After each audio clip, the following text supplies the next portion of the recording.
In the final days of World War II, American military officials made a shocking decision. Instead of punishing Nazi scientists for their war crimes, they would recruit them. This secret program, known as Operation Paperclip, brought over 1,600 German scientists to America and changed the course of the Cold War.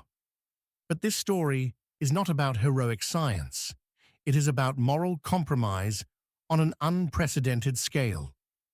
When World War II ended in May 1945, Germany lay in ruins, but American military leaders recognized something crucial. Germany possessed scientific knowledge that was decades ahead of the Soviet Union. Rocket technology, weapon systems, advanced engineering. American officials understood that if they did not recruit these scientists, Stalin's Soviet Union would. The Cold War was about to begin, and technological advantage would be everything. The story begins in March 1945 at Bonn University. An American intelligence officer discovered a hidden list of Nazi Germany's most valuable scientists. At the top was a name that would shape the next 50 years of history: Wernher von Braun. Von Braun was the technical director of Peenemünde Army Research Center, where Nazi Germany had developed the V-2 rocket. This weapon had devastated London during the war. Now, American intelligence had a choice. In May 1945, von Braun and about 150 of his top rocket engineers surrendered to American forces. Von Braun was a major in the SS, the Nazi paramilitary organization, but he had carefully cultivated an image as a pure scientist focused only on technical problems. The Americans recognized his value immediately.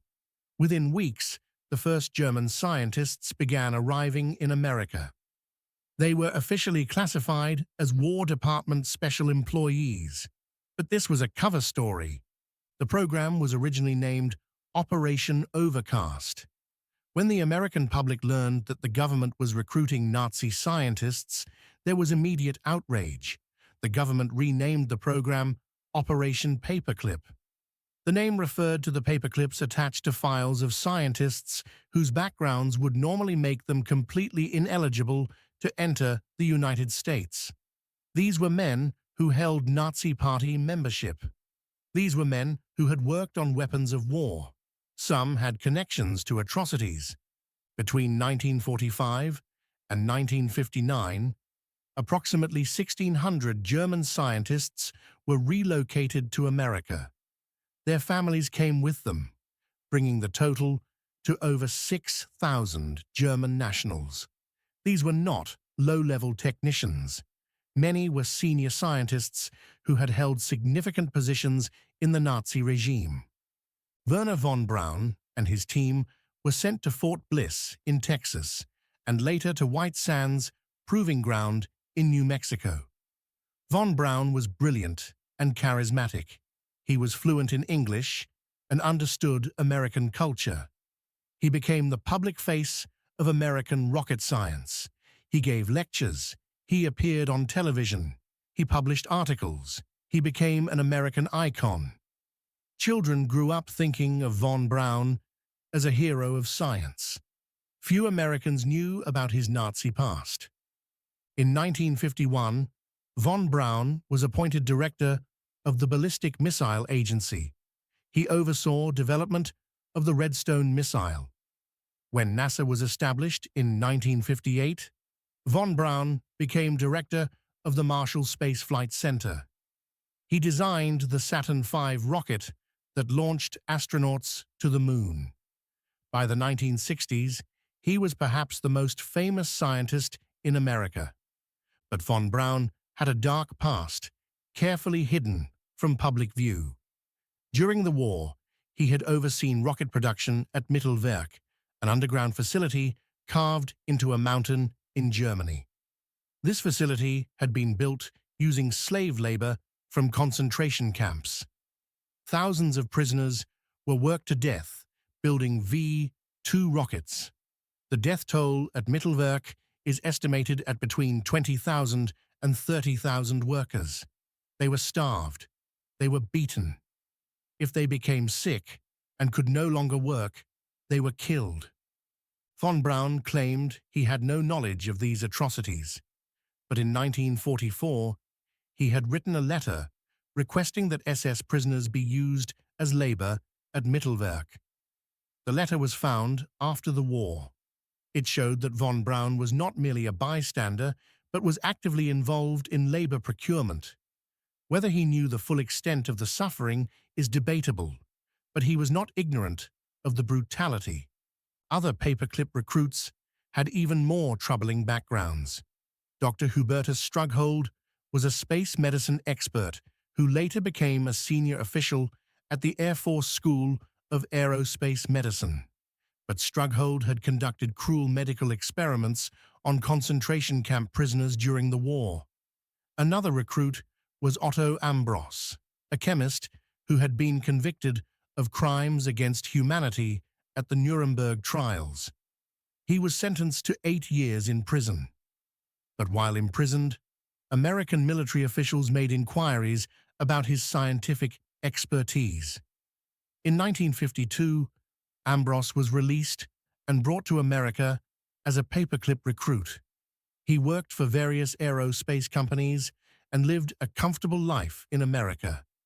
He died a free man and was never held accountable for his crimes. President Truman was disturbed when he learned the full extent of Operation Paperclip. He issued a directive that only non-Nazi Party members should be recruited.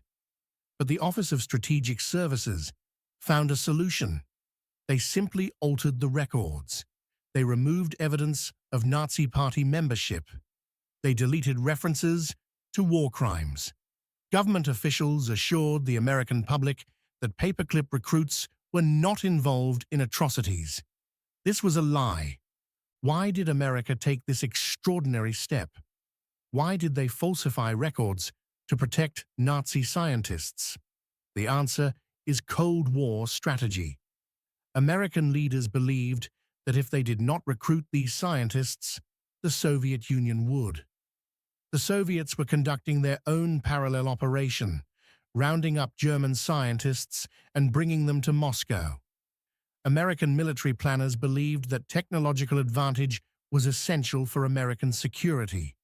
Without these rocket scientists, they feared the Soviet Union would gain nuclear superiority. In the calculation of Cold War strategy, the moral cost of recruiting Nazi scientists seemed acceptable. During the Cold War, the paperclip recruits did make genuine contributions to American science. Von Braun's rocket programs created the Atlas missile and the Redstone missile. These became the backbone of American nuclear deterrence. The Saturn V rocket eventually took Americans to the moon. Other paperclip scientists contributed to jet aircraft, computers, and medical research. The program has been valued at approximately $10 billion in patents and industrial processes. Some historians argue that without Operation Paperclip, the Soviet Union might have achieved space superiority, but these achievements came at a moral cost. American officials had made a conscious decision to overlook Nazi connections and war crimes. They had abandoned the idea that all individuals should face justice for their crimes regardless of their usefulness. They had betrayed the victims of Nazi atrocities by allowing their murderers to escape accountability. Only one paperclip recruit ever faced trial for war crimes after coming to America. Georg Ricke, the former head of Mittelwerk, was extradited to Germany and tried in the Dachau trials. The prosecution alleged that he had worked with the SS and witnessed mass executions, but Ricke was acquitted. The evidence was deemed insufficient. He lived out his life quietly in America, eventually working as a consultant for aerospace companies. Wernher von Braun was never tried for war crimes. He was never investigated. He was honored for his achievements. He met President Kennedy. He gave speeches. Generations of American schoolchildren learned about von Braun as a hero of the space age, completely unaware of his past. Operation Paperclip represents a crucial moment when American leaders prioritized national security over moral principle. They chose pragmatism over justice. Whether this decision was justified remains hotly debated. Some historians argue that the technology these scientists provided kept America ahead during a critical period of the Cold War. Others argue that America abandoned its fundamental values. What is certain is that Operation Paperclip stands as a powerful reminder that even nations fighting for justice can make choices that compromise their principles. It shows how national interest can override moral convictions, and it warns us that history can be rewritten when powerful nations decide that forgotten pasts are acceptable prices for strategic advantage.